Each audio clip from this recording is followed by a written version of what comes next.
Good morning, I'm Robert Ockman, and welcome to the February Wednesday Morning Roundtable program. Thanks to our membership, we so appreciate your support. Although content is free and accessible to the public, if you haven't joined yet, please do so. Visit auburndowntown.org and click on the Roundtable tab.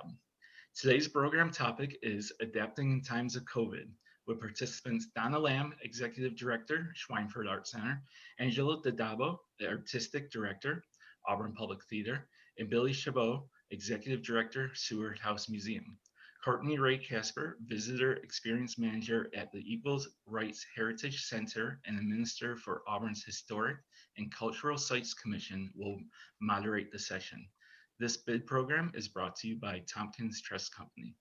Welcome, ladies, and Courtney, I will throw this over to you. Good morning, and thank you, Rob, and thank you to our panelists for your time this morning and for being here to share how your respective sites, from a public theater to a historic museum to a contemporary art center, have adapted during the pandemic. You know, looking back, I think it was literally the weekend before we went on pause last March. We had just celebrated a really successful Harriet Tubman weekend, and we were all really excited and jazzed about looking forward to a really successful tourist season. And now it's been almost a year, and I really applaud all of you for the creative pivoting, the leadership, and also the continued collaboration that we've witnessed from you all during this time. You know, we're all in this together, and we're all after the same shared success. And it's really important, I think, for our community to hear your stories. You know, you're our local institutions, and you're a major asset in what makes Auburn such an attractive destination. So thank you again for being here. And let's start with Angela. So Angela, you know, just if you could kind of walk us through what happened last March with Auburn Public Theater in terms of having to really, you know, close down the theater and the programming, but also you opened up a business during this time. People are going to question my sanity and the sanity of all the people I work with that introduction, I think, and they should. I want to welcome to everybody else on the panel. Good morning, Courtney. So glad to be here. Good morning to everybody watching Roundtable. We have Kerry Idell on our team, the executive team at Auburn Public Theater. He started talking about the pandemic at our weekly meetings at the beginning of January. So by the time it was the beginning of March, gratefully for us, as awful as it was not new news. And we had been contemplating, you know, the potential effects on our area, on our business for those couple of months. And they say preparedness is all. I think that's very true. We certainly couldn't have predicted closing for as long as we have been closed and as long as Auburn Public Theater itself will be closed. But it wasn't a total gotcha moment for us. So I have to preface, you know, what I'm about to say with that. We are a multi-venue performing arts space. We have a 200 stage main stage space where we often cram 100, 150, 200 people into that space. Harriet Tubman weekend was monumental. It was a great partnership with so many other organizations. We crammed that many people in, as you remember, Courtney. So by the following weekend, the doors were shuttered. That part was very sudden. We were able to, thanks to technology, almost immediately begin to offer Zoom programming. So we were able to keep our Tuesday night jam night virtually. We did a 3-part series that we called the Ahmaud Arbery series. We had more viewers attend that event than we've ever had attend a single Auburn Public Theater event, just because we weren't limited by the number of seats. We also were no longer limited by geography. And the list of virtual programming went on and on until June, when the days started, we started having lots more sunlight and people were able to get outdoors and do a lot, you know, many more things than we all could when we were literally shuttered indoors. So we stopped our indoor programming to focus completely on Cafe 108. And it's kind of weirdly good that we had all that time to do it, because starting a brand new restaurant, whether it's in the middle of COVID or not, really does require that kind of time and attention. So in our little corner of this world, things sort of have felt like they worked out exactly as they were supposed to. Yeah, so you mentioned that you had to kind of shift gears and move your programming to virtual. And so did that require a lot of new learning, a lot of new learning curves for you and your team? And was there a silver lining in all of this? Did you increase your online attendance? Well, again, back to Carrie Idell, who certainly had the ability to help us pivot, several other members on the team. I can't tell you how much I miss our technical director. I think I kind of have it down now with the lighting and the frame and, where I'm sitting in the frame, but it took a long time. Carrie had to do lots of gently raising his voice to say, not that lamp, not that lamp, not there. And not just with me. I mean, with anybody we were welcoming onto a live Zoom call, we were hosting rehearsals beforehand because, people had a lot to get used to. So that's the kind of the technical side of it. And yes, we did increase numbers of people able to tune in. We did a 3-part series with Joanne O'Connor. She was living in New York City. She's now moved back to Auburn, but she was right there in the very, very middle of the hotspot in New York City. We thought it might be interesting for people to kind of hear from her, sitting right there, in the middle of Midtown. She had people tuning in from grade school. She had people tuning in from other continents. She had people tuning in from across the country. And as I said, that's nothing you can do in an actual physical space. So that was a real plus. That was a silver lining in a very weird and scary and strange time. Yeah, and I mean, and you've also been able to really move some of your programming that you've always had, like your open mic nights, to virtual, which I thought was really amazing. I tuned in for several of those, and it was really incredible to watch how you facilitated that. Yeah, thanks for tuning in. We really appreciate it. I mean, obviously, because of the limitations of Zoom, normally Jam Night is just come in, sign up, we'll get you in the lineup. And that Jam Night's been going on for 15 years now. So we have lots of regulars, and those are the people we reached out to because obviously, as I told you, framing and lighting and all that kind of stuff, it couldn't be spontaneous the way it is when people can walk into a building. So it had to be curated. There's always this terrible fear that you're going to leave somebody out who wants to be included. So we did open it up behind the scenes to say, if you're interested, shout out. Not sure how many people saw that, but we did our best. I mean, everybody on the screen, everybody in the world, we're just getting up every day and doing our best.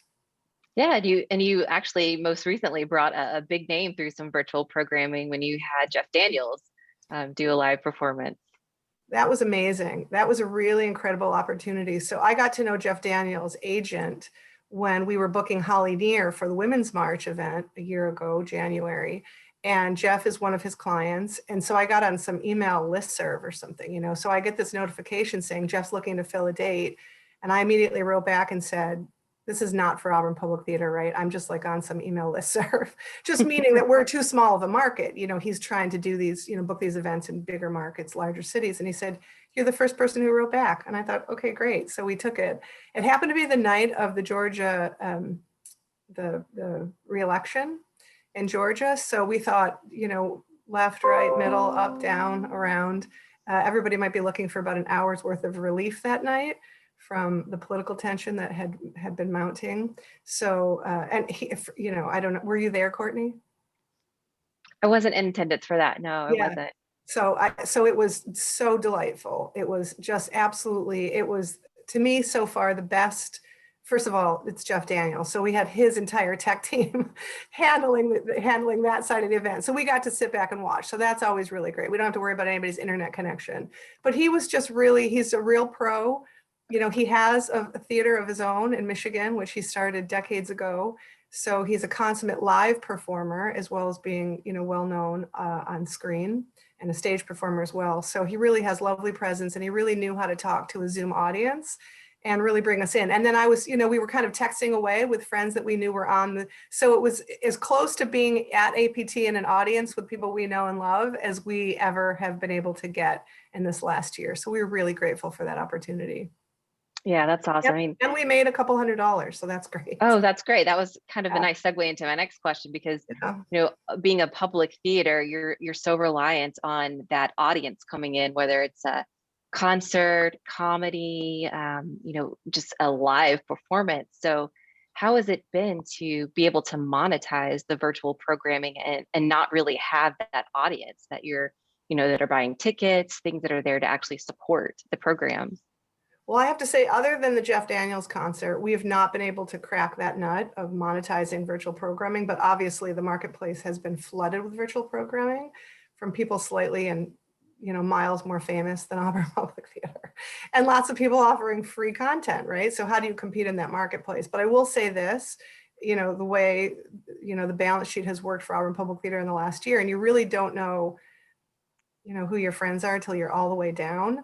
And I have to say, we have been blessed with some incredible support over the last year. We're not ready to rival John D. Rockefeller, so I'm not saying that. But we have had enough all the way along to pay the mortgage, pay the smaller electric bill, the smaller, NYSEG bill, so because the building's closed. Foundation partners have stepped up, relief programs have become available, and lots and lots and lots of private donors have sent in contributions to make sure that we're here when this is over. And that has been, it's no experiment I would conduct, just because ever. But since we've been through it, it's really an incredible, it just gives you an incredible feeling of support like nothing we could ever have without this set of circumstances. So it's been a whole community experience. Right. Yeah. One of the programs that I thought was very interesting that you did, and a trend that we saw, was this kind of revival of using drive-in theaters. Something that was popular in the 50s, 60s, and then now we had to kind of resort back to using that as a performance venue. And if you could just talk a little bit about how you actually, you had some programming where you had live music and showed a film, which I thought was really, really incredible. Well, thanks. Yeah. And that was thanks to the owner of the Finger Lakes Drive-In, who reached out to us in the winter. I mean, people could see where this, people smarter than me could see where this was going. And gratefully, he reached out and said, he normally programs Thursday through Sunday. He was willing to give up a few Wednesdays in exchange for, a very small percentage of the box office.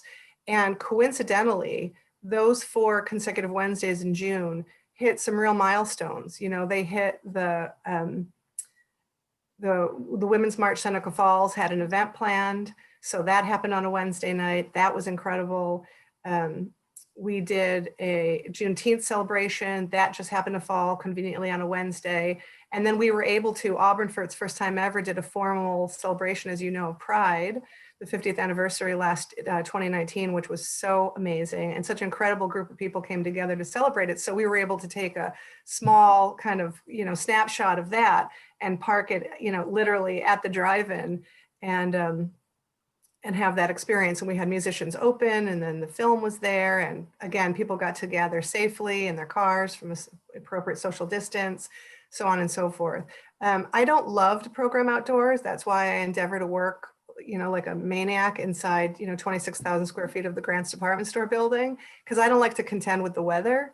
But now that it's been over for many months, I'll say we had perfect weather every single Wednesday. Yeah. So all that worry I had about, oh, what if we get a terrible storm and it shuts down all this planning? But we didn't. We got really, really lucky. So that was great fun and a great part of our COVID time programming, live programming. Right.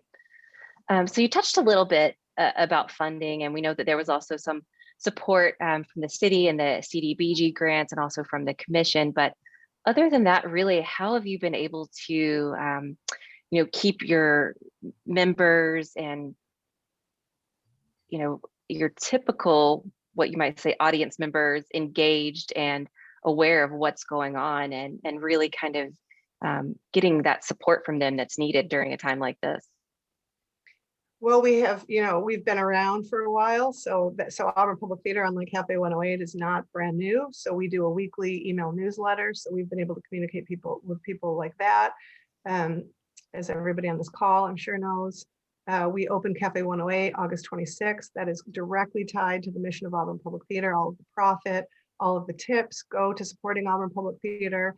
So, for so many years, we've endeavored to get the building kind of up and moving, and we had about 3/4 of it on the ground floor ready. The cafe was the last piece. Just as, COVID shut down the 3/4 we were operating, the 1/4 was able to open. So we kind of still have that platform, that Auburn Public Theater platform at the cafe. And I've taken more than, I hope, willing, sometimes slightly willing patrons for a tour of the whole building, if they're there and they have 10 or 15 minutes and, they've wandered in from out of town. I think here, it's going to take 15 minutes to make that BLT. They're the only person here. And so I just kind of whip them around. I whip them around the building. We're like back to the old days. But we really are taking advantage of every single opportunity we have, to send the message through the cafe, to send the message through the email newsletter, to send the message, to people we know directly. In a way, it's a kind of reset to, 16, 17 years ago. Right. And I think it was last week too. It was one day where Carrie was actually the one doing the food delivery for Cafe 108. Oh, he's been doing the food delivery. Yeah. Yeah. So, I mean, it seems like during this time, especially when it comes to staffing, that people have taken on some new roles and some new experiences that you have ever had before at the theater. So as far as staffing goes, and, is most of your staff still physically there? Anyone working remotely, or have you had to, reduce your staff size? So we were able to, there were 6 of us essentially full-time, and then many, many part-time folks. We were, through the Paycheck Protection Program, we were able to keep 4 of us on. When that ended, we had to let, the third of 3 of us go. So now we're down to 3 of us. Carrie, Janie, and I actually cut our salaries in half to be able to hang in there.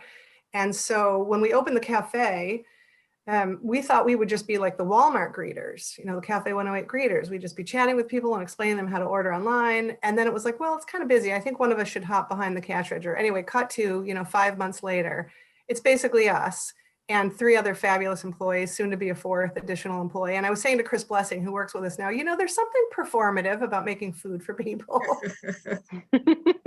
It's different, but similar. And this is weird. We have 3 people who work for us who have these incredible singing voices. So I said to them the other day, listen, when it warms up, which we know that's coming, and we have to deliver the food out to people sitting, would any of you here be willing to do that singing? Like here's your, I'm not going to try it, but like here's your BLT, right? But like singing like they do in singing waiter restaurants. Nobody's gotten back to me yet, but I planted the seed for the idea. I love that. That's great. So, Cafe 108 was part of the DRI project. Can you just give us an update, kind of a status report on what's going on with the DRI for Auburn Public Theater?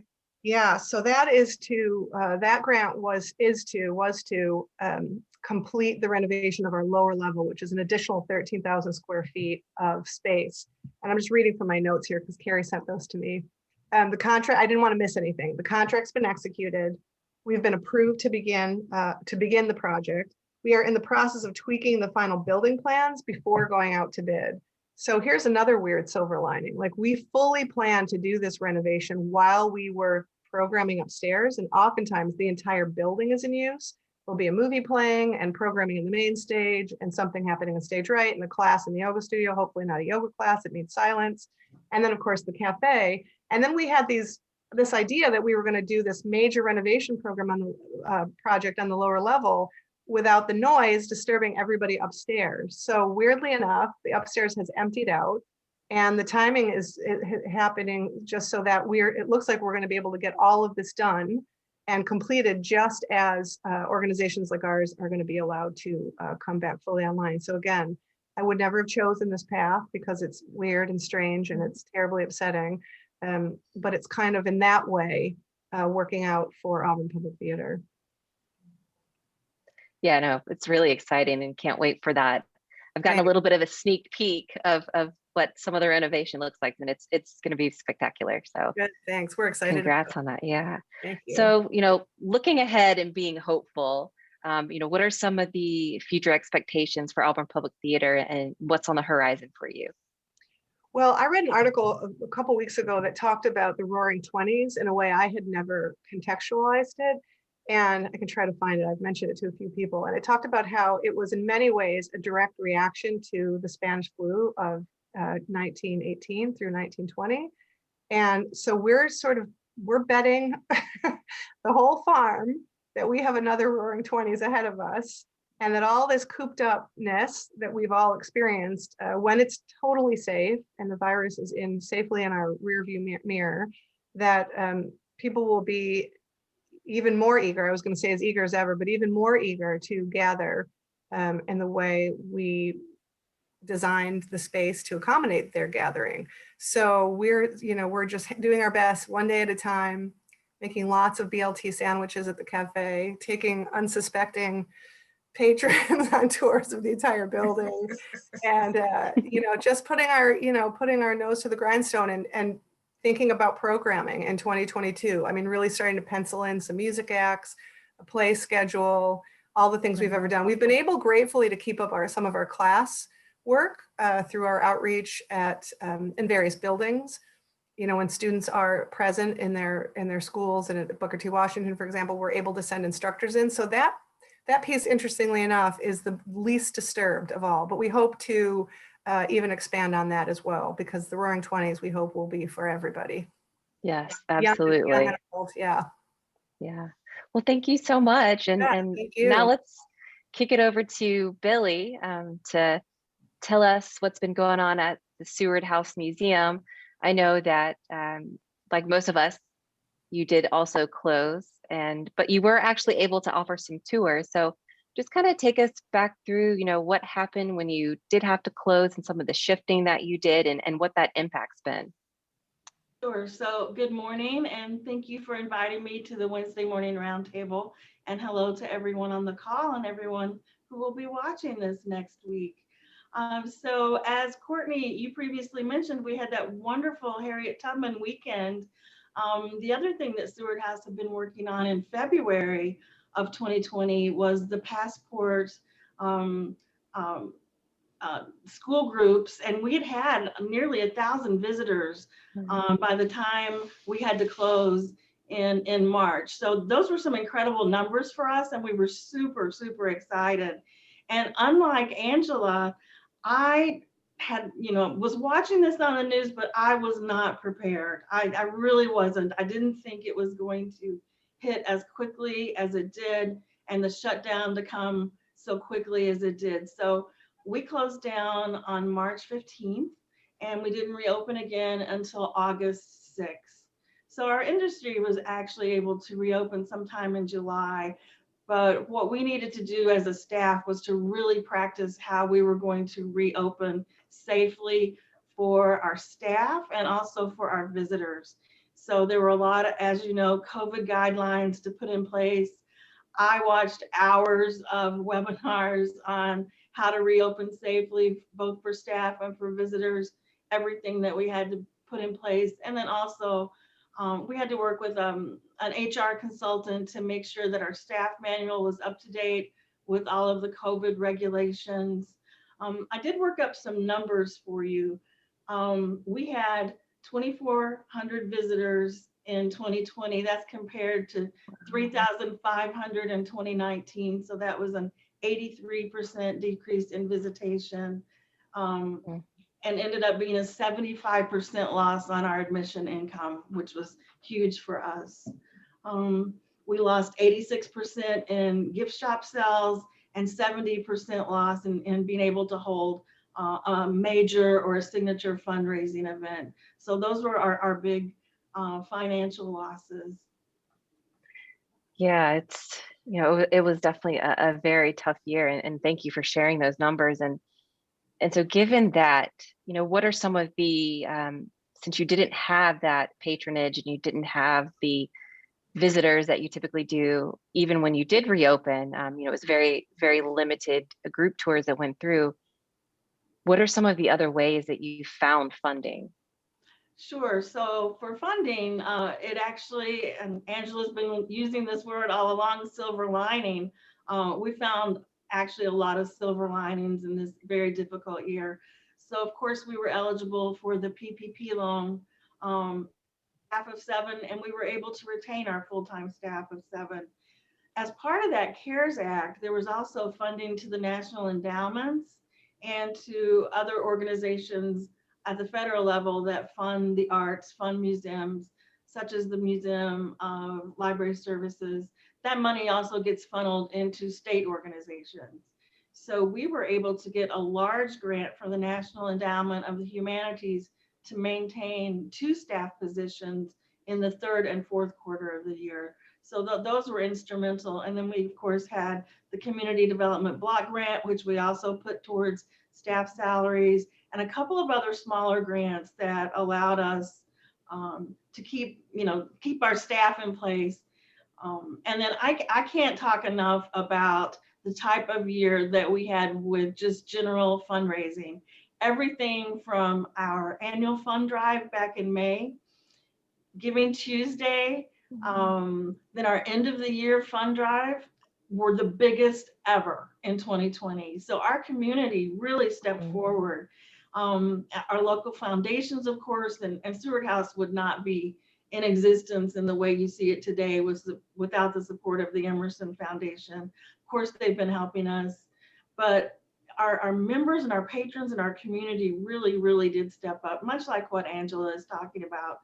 We're so thankful and so grateful that given COVID, when we look at the bottom line of our profit and loss sheet at the end of 2020, it was not a bad year for us. Wow. And one of the things that I do have to commend the Seward House on too was I thought it was very special and just again shows the collaboration and the partnership that does happen between our sites when you took the special project funding line from the commission that's typically used for First Fridays and other programming that we all do collaboratively, but you created a PPE kind of source stock for all of the sites to share in, because it was, all this equipment is pretty costly for everyone. And it was just a really nice thing to see, just again, that collaboration come through there. So I thought that was very special and very appreciative. So, and some of the programs, Seward House, you're giving lots of tours to large tour groups, school groups, and you're also doing lectures, things like that. But then you had to kind of make a lot of this virtual. And so kind of tell us, when you had to decrease your tour size, how did you reformat being able to actually bring people into the home? And then also how you created all this wonderful virtual programming, even a 5K you did virtually, that was really great. Well, necessity is the mother of invention, right? Right. So right away, we had dabbled with digital programming, but not in a way that we're doing it now. So within the first couple of weeks, during the time that we were closed, we realized that we had to continue to reach out to our audiences in a big way. So we started doing live Zooms, and there was a huge learning curve on doing live Zooms and live Facebook, for example, but we had some really good connections already. And a good example is we did an online remote internship with a Georgetown University student who was originally from Auburn and had been an intern at the museum previously. We did this in collaboration with Seymour Library, and she actually wrote a children's story program for first, second, and third graders about Fanny Seward, and it included lesson plans for teachers to use. That program is available for you to watch both on our website and on Seymour Library's website. It was one of our most popular programs. It's on Facebook too. You can take a look at it. It's had over almost 2,000 views, for example. We reached out to our historic colleagues around the country, something that we probably wouldn't have been able to do in a non-COVID time. We even did a live Facebook Live from a former Cornell student from St. Petersburg, Russia, who had completed her dissertation on William Seward's purchase of Russia, America. And so we were live with her from St. Petersburg, Russia. And we also collaborated with several scholars around the country.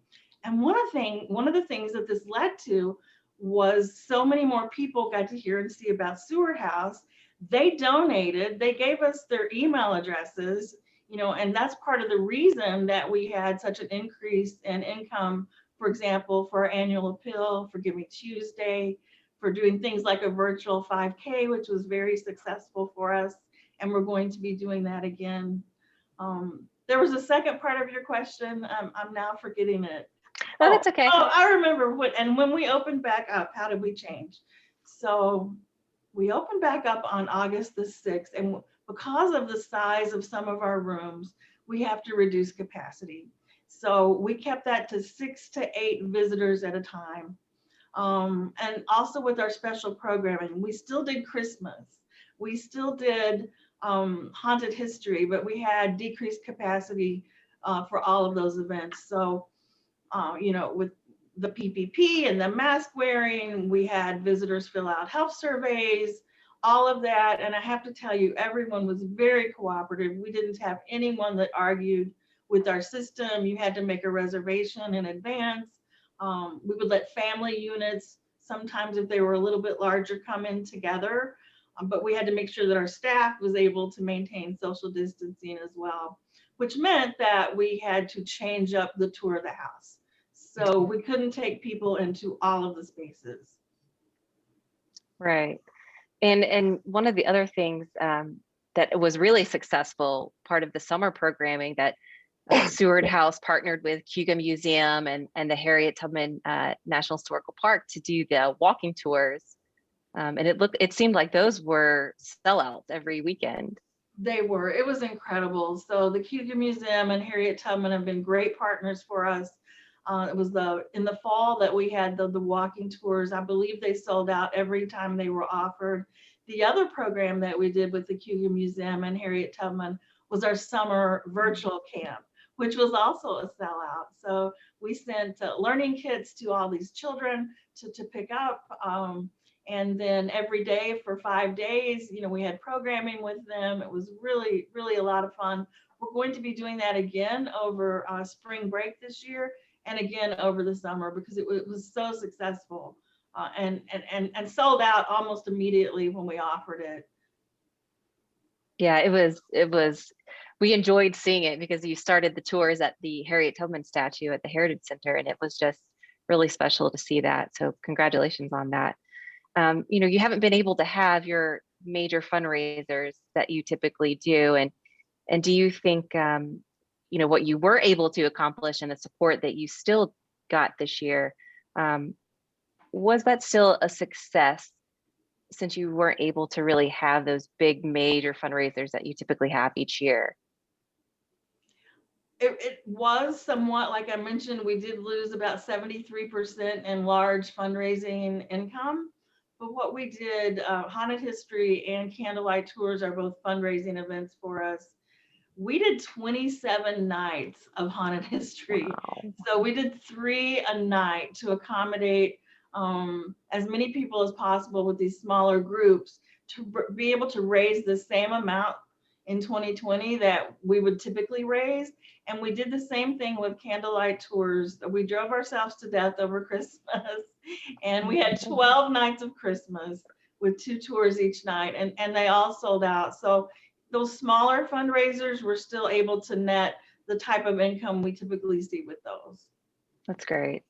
And I know you do a lot of social media and newsletters. So what other ways did you have any new things that you did to really engage the community, kind of get your offerings out there? I'm going to look at my notes here for a second because I wrote a few of these things down. But one of the things that we did is, as you know, at Seward House, we have about 60 volunteers and about 20 of those are docents or tour guides and others help with desk, gardening, special events. They're very dedicated.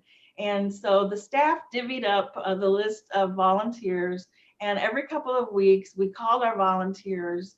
They really, really appreciated that. They can't wait to come back. We also have a volunteer council, and the volunteer council meets quarterly, and they have really just loved meeting via Zoom. Little bit of a learning curve there for us because we have some volunteers in their 80s actually.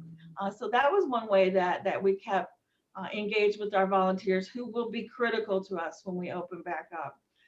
We also do a couple of e-blasts a week. And in 2020, we didn't have the funds to print an actual newsletter. So we needed to find another way. Our visitors really do love our printed newsletter that they can hold in their hand. but we had to go virtual with that. And it was something for members only called Members Digest that came out every couple of weeks. That was special for members, and we'll talk about the virtual programs coming up. So we really did keep in touch. We also find that our members are really good, members and volunteers, really good about sharing on social media. So they're just great about, sharing our Facebook posts, Instagram, even Twitter. Oh, wow, that's really great. Yeah, I was curious about your volunteer program because I know you were in the same kind of boat as us. And we've had most of our volunteers. We're still a little cautious about, bringing them back, but we're excited to get them back in as well. And as for your staff, how have you managed, are people working remotely? Are they at the Seward House? I know you're not opening back up right now until the spring, but so how are things working there right now with your staff? So we have a full-time staff of 7, that's including myself. Again, that was something we had to pivot really quickly with getting remote access, VPN, making sure that we had the right technical support in place when glitches would happen, and they did, making sure that our staff had the equipment at home that they needed and webcams and all that type of thing. We did do a working remote type of policy for staff so that they would document their time, but we kept everyone engaged. We had weekly staff meetings. We are planning to open in March, but it'll initially be with staff only. And then hopefully as people start getting vaccinated and hopefully things will change, we can slowly start bringing back our volunteers and our interns. Great. And so what about your DRI project? Sure. Can you give us a status update on that? Yep. So I also wrote some notes on this. So we are on track with our DRI project. We did select, go out to bid over the summer and select an architectural firm to help us with the drawings. We've completed archaeology. We've completed environmental review. And probably next week, all of this will be sent to Chabot, the State Historic Preservation Office, for approval. And then we're ready in the spring to get going on it. Additionally, we've also written a Save America's Treasures grant, which is only for National Historic Landmarks or places on the National Register. And you can only ever get one once. But if we don't get it this year, we'll certainly keep trying. But it is for up to $500,000. So, fingers crossed on that. But if we don't get it, we're still ready to move forward. And that's for the 2 stone buildings. So those are the 2 iconic stone buildings behind the Seward House Museum. We call one, the south one, the barn. And the north one is the carriage house. And the barn is really unstable right now. So just stabilizing that structure is really important.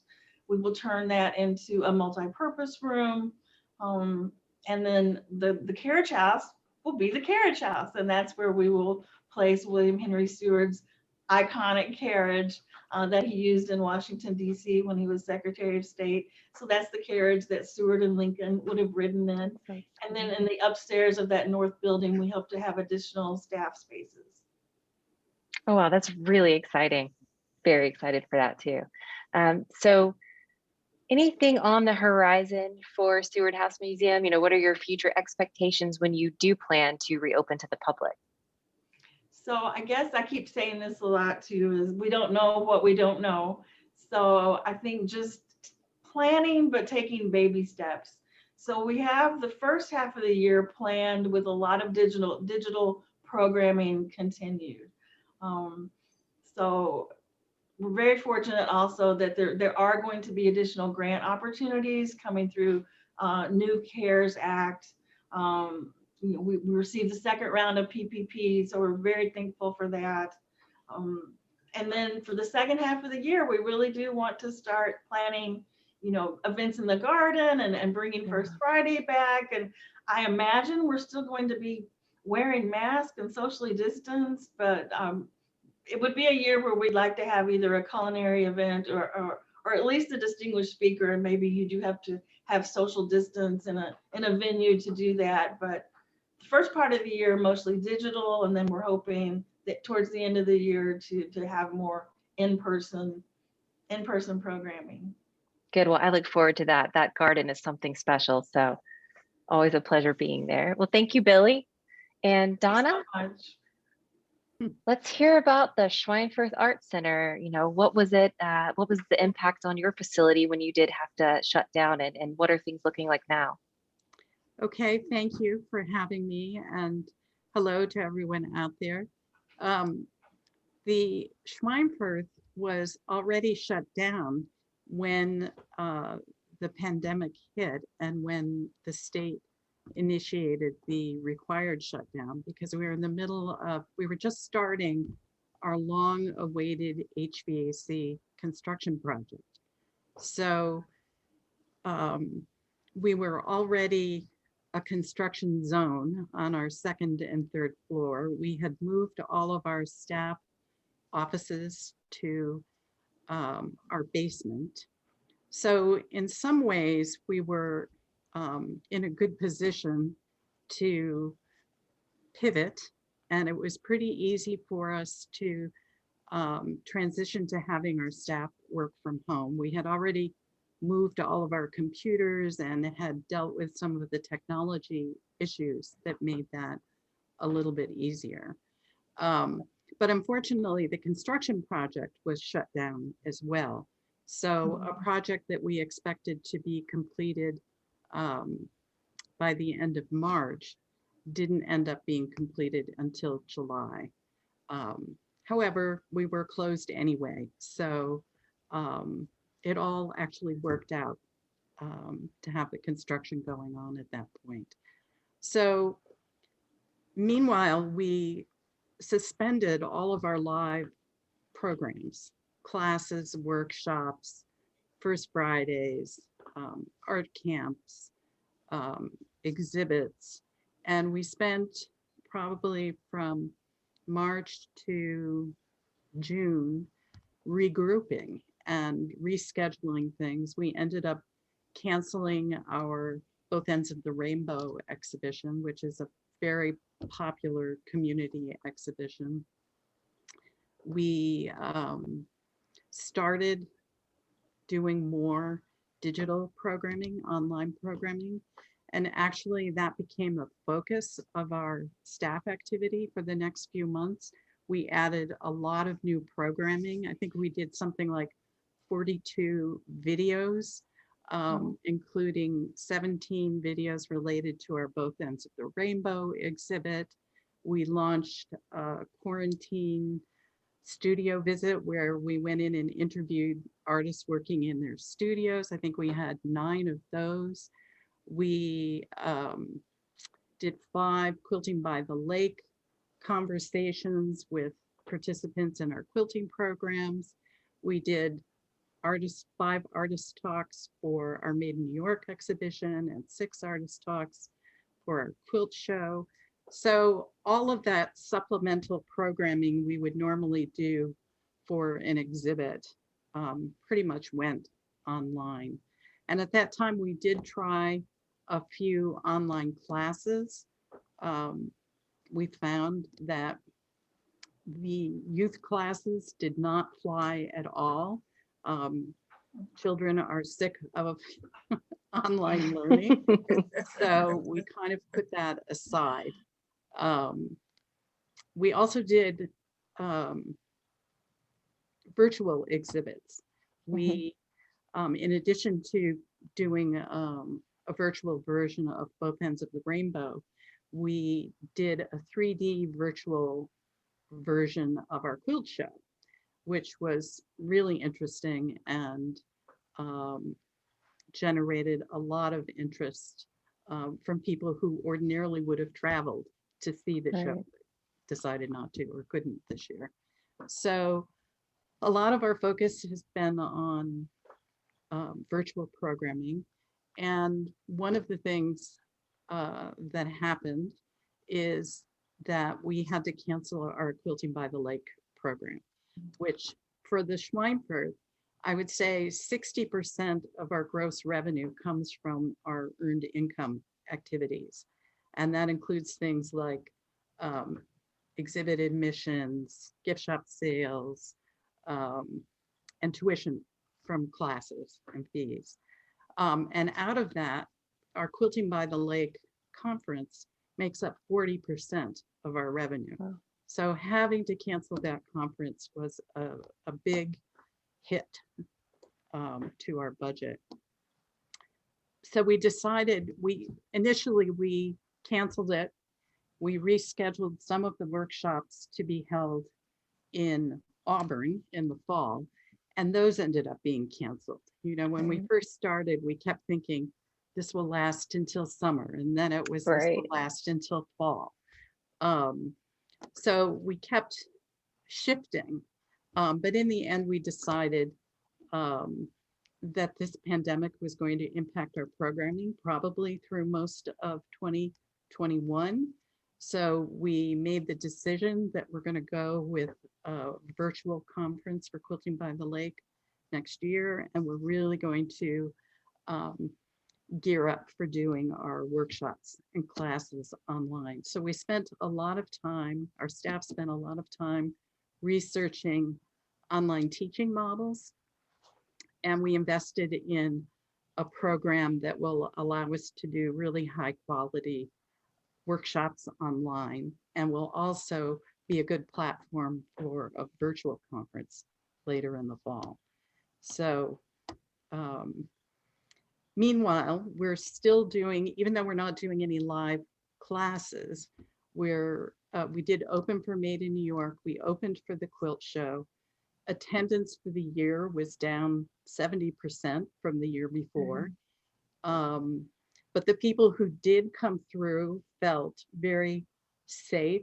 Our galleries are pretty wide open. We were able to do social distancing, and we required masks and all of the COVID safety procedures. So people were very grateful to have a place to visit. Right.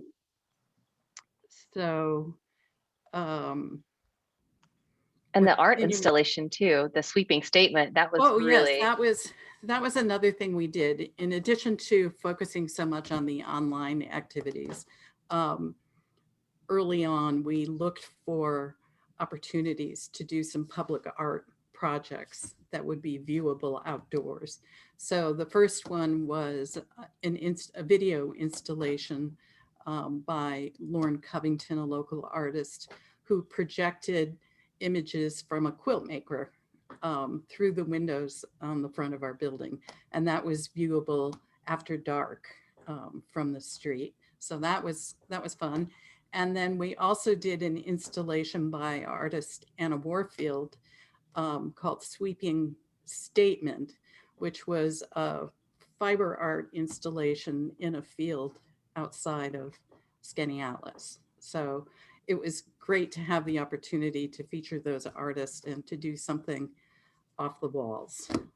Yeah, it was amazing. We actually had a lot of visitors that came in that wanted to see it. So it was fun giving them directions to go see this art installation kind of out in a field. Yeah. And that's something we're looking to do more of. It's a matter of, making the right connections with artists and locations. But with a lot of these things, we anticipate that we'll continue to do these things. All of the online studio visits and artist talks and things like that, the virtual exhibits, we will continue to do in the future. And as for online teaching, we expect we'll probably continue to do some level of online teaching because it's really opened up our audience. We're finding that we're getting not only our regular participants to sign up, but we're getting people from around the country that have not participated in our programs before. When we just launched our first group of 6 online high-level workshops, these are workshops that are 2 to 5 days of intensive learning with nationally known artists. 2 of them sold out within days. So people are desperate for some sort of creative opportunity for engagement. Yeah. So, but like what everyone else has said, the benefit of the virtual programming is that it's opened us up to new audiences. Right, absolutely. That's kind of the silver lining, is that you get to expand your reach, not only nationally, but internationally as well. Right. So Right. what has it been like for your staff? Were there some learning curves into to shifting to all of this online, and are they working remotely, or are they at the Art Center? We were working remotely probably from March through most of July, and didn't really come back to working at the Art Center until August. And we've been working from the Art Center since August. We all have our own offices, separate spaces. So we're back at the Art Center at this point. I was fortunate to have staff that was pretty savvy when it comes to the electronics and digital technology. But I have to say, especially developing this online learning platform, it actually took months of research and looking at other models. And it also involves a lot of training for the teachers and artists that are going to be using it. And we've built in a lot of support for the users. So it has taken a lot of time. And I must also say that, you know, we wouldn't have been able to do it without some of the special COVID grants that were available. That really helped us develop this online technology. Right. Yeah, you already, talked about the decrease in funding that you would have had from your annual exhibits. What was it like for members? Did you see the continued giving that you typically do? And what were some of the alternative funding avenues that you had to go during COVID? Well, I would agree with what Angela and Billye experienced. We applied for all of the available COVID assistance grants, from PPP to local foundations. And without that support, much of which covered general operating support, I don't think we would have been able to retain our staff. We have 1.5 staff positions that are open that we've decided not to fill just yet. But otherwise we have our staff in place, and I don't think we would have been able to move forward with all of this virtual programming and be ready to respond when COVID is behind us without that support. It's been really important. And while we did see a decrease in our membership, I think a lot of that's related to the fact that we weren't doing the online on-site classes, and exhibit attendance was down. Our individual giving more than doubled for the year. Wow. So people have been extremely generous, and we have found that even people outside of our region have been incredibly generous. We got some of our major donations from quilters from different parts of the country. So Oh, wow. having that national audience for our quilting programs has also expanded our funders. And what do you think attributed to that? Did you have to find new ways to kind of get the message out there? Well, we've continued to do we do regular email blasts. We've been communicating with people throughout the pandemic to let them know what's happening. We've been in touch with a lot of people to get feedback and input on our plans for online teaching. So it's really just been part of an ongoing communications plan. We have created a special donor level that gets a special newsletter periodically. We have also dropped some of our print materials. So again, we're trying to do more in terms of sharing information through social media and direct email. Right. And so what about your DRI project? Can you give us a status report on that? Yes, we have completed the first part of our hazardous materials environmental review. Unfortunately, they discovered evidence that there was once some kind of fuel tank on the Cuga Museum property. So that requires us to do additional testing. That has just recently been approved by Chabot. So the next step is to complete that testing and keep our fingers crossed so that we don't have to do any cleanup work. We can't officially start any construction on the project until the environmental review is approved. However, we are starting to proceed with the RFP process for design. So hopefully by the time we get the approval from Chabot to move forward, we'll have the design team in place. And just to remind people that that's for the West End Arts Yes. Campus between Schweinfurth and Cuga Museum, which you already work so hand in hand together that it just seems natural that it would be something that's happening, and that's very exciting. Yes. And so in addition to the DRI project, what else is up next for the Schweinfurth? I believe you are going to have both ends of the rainbow in February. Yes, actually the artwork is here. We have it all spread out on the floor around the gallery, and we'll be starting to install that. It will be a little bit smaller, just because it's been very difficult for the schools and the teachers to pull everything together. But that's created some opportunities. This year we're going to have a wall available for teachers to display their work, which we've never done before. And surprisingly, the senior citizens have turned out in droves. We have just as much artwork submitted from seniors as we usually do. So again, that's telling me people are desperate for opportunities to participate and be part of the exhibitions. So that's coming up, and that will open on, I think it's February 28th. So we're moving ahead with that, and we're moving ahead with the Made in New York exhibit. At this point, we're not planning receptions. Both ends of the rainbow typically brings in 1,000 to 1,400 people on the opening Sunday. So we're trying to get the word out that it's by reservation only, and our capacity is limited to 25 people at a time. So,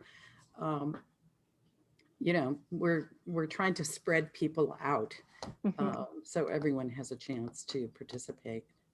And we will also be doing a virtual version of the exhibit if people can't come in to see it. Well, I think that's a nice way to wrap us up here, all with some hope that we will have some art exhibits and some ability to go out and actually visit our sites here soon. So thank you, Donna. Thank you for your time. And before we close, is there anything else anyone would like to add or share? I would just like to say in closing, thank you for that opportunity, Courtney, that the last two major kind of national events, inauguration being one of them and Super Bowl being the other, I understand that our institutions are not deemed essential in the sense that we're not frontline workers, and I get that, believe me. But I just like people who maybe just to offer this for people's consideration, just to close your eyes and imagine what those events would have sounded like without poetry or music or people steeped in history or the arts on any level. We turn to these disciplines to uplift us, to enrich us, to explain to ourselves who and what we are and what we're doing here. And I guess really it's just, for me, a final thank you to those who understand the missions of our three institutions and all of the other cultural institutions in Auburn and everywhere, and work to love and support us and help us keep going. And And just to imagine, I mean, you don't have to imagine it because it's been a year of us not being able to Yeah. focus the same way. And yet still, you know, people did sing and read poems and give historical perspective of some turbulent political times. So that's the function that we serve. And this is why we are so critically important to the everyday lives of people in our community and everywhere. So thank you for inviting us to share this platform. Absolutely. And, you know, it has been a tough year for so many, and it's always especially challenging, like you said, for arts and cultural organizations. And as we've heard from all three of you, that you're often reliant on outside funding. You know, we are very lucky to live in such a supportive city and community. And, you know, I also think it's very important, though, that we encourage our individuals out there to continue supporting our local institutions, because you are so important to the fabric that does make up Auburn so special. And you are the assets that we have that really make Auburn a destination that attracts visitors. And I just want to thank you all for really taking your time and sharing your pandemic survival stories with us this morning. And just like to encourage everyone that's watching or tuning in, please support our sites, whether it's becoming a member, making a personal donation, giving a Facebook like, and a future visit, and hopefully here soon. I know everyone is very appreciative of the support and would like to continue that. So thank you. Thank you, Courtney. All right, thank you very much, everyone. It was fantastic information. I really want to personally thank everyone for all their hard work they did during this pandemic to, you know, keep this historical aspect of Auburn alive and to continue with your mission of the arts, which is extremely important to well-being of a community. So thank you, everyone. Thank you for joining us for this bid program brought to you by Tompkins Trust Company. Next month's topic is the City of Auburn and Cayuga Community College's DRI projects. Enjoy your day, and we look forward to seeing you then. Thank you.